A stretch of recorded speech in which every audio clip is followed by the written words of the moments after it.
সত্যিকারের ডাইনি দেখে ফেললাম। Hello, welcome to day 3 mini blog. তো আজকে সারাদিনে কি করলাম, কি খেলাম আর কিভাবে ডাইনি দেখে ফেললাম সেই নিয়ে আজকে ব্লগটা স্কিপ না করে দেখতে থাকো।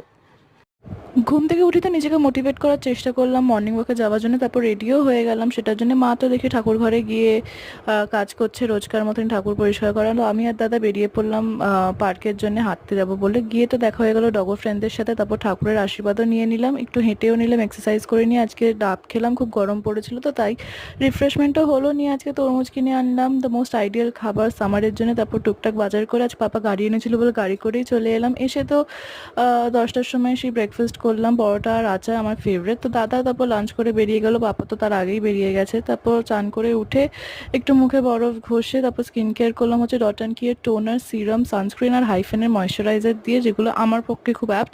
তারপর লাঞ্চ করে বিঞ্জ ওয়াচ করছিলাম হইচইতে ডাইনি। খুব ভালো সিরিজটা লেগেছে আমার।